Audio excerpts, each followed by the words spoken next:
মাধ্যমে এবং সিলেট জেলার সকলকে অনুরোধ করব যে আমরা এই সুখকে শক্তিতে পরিণত করব।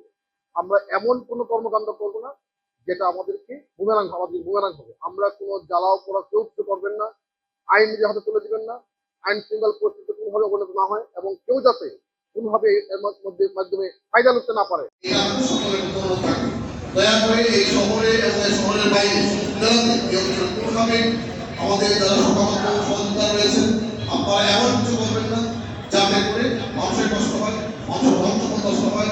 আমরা আচরণ করবো যেরকম আচরণ করছে পশ্চিমারা জন্য আমাদের হামাস থেকে ফিলিস্তিনে বলে সরকারি সংগঠন, কিন্তু ফিলিস্তিনে ইসরায়েল বিশ্বকালে শিশুকে হত্যা করেছে, সন্তানকে হত্যা করেছে, কিন্তু কোনো হামাস যোদ্ধারা যাদেরকে আটক করেছে কোনো জিম্মিকে হত্যা করে না, সেই জিম্মিগুলাকে জামাই করে রেখেছে।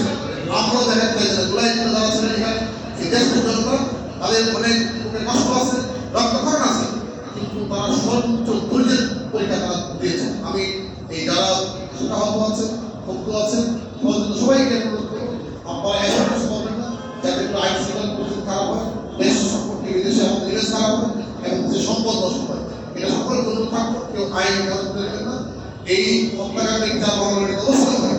যারা এই ষড়যন্ত্রের অংশ নিয়েছে আমরা সবাই মিলে চেষ্টা করি তার বিচার নিশ্চিত করতে। এটা হাতে যে বলে গেছে যে আমি বললে আমি তো এইটুকু চাই আমার সন্তানকে দেখে রাখবেন আর আমার বিচার করা হয়, এটা কিছু চাইছি সেই সবাই কথা বলছি। আজকে আমি আপনাদের মাধ্যমে এই বিচারের সময় আছে সবার মাধ্যমে আমি শুধু বলতে চাই যে আপনারা এই শহরে এই জেলায় সর্বোচ্চ ধৈর্যের সাথে আপনাদের করা লাগবে, আমরা সবকে শাস্তি করে দেবো। আমরা এমন কিছু করবো না যাতে করে আইন শৃঙ্খলা পরিস্থিতি অবনতি হবে বা কেউ আমাদের বিরোধী করবে। আর এই সন্তানের জন্য দোয়া করবো, সন্তানের জন্য দোয়া করবো, আমাদের যে রক্তকরণ হচ্ছে তারপর আমরা সবকে সত্যি মদত করবো। আরেক কিছু বলতে নেই, যারা এই ষড়যন্ত্র অংশ দয়া করে এই ধরনের কোনো ষড়যন্ত্র এই দেশে থাকা দয়া করে করবে এরা বুঝে আছে। আল্লাহ আমাদের সবকে বুঝতে পারবো, হেদায়েত দান করুন। আমিন। আসসালামু আলাইকুম।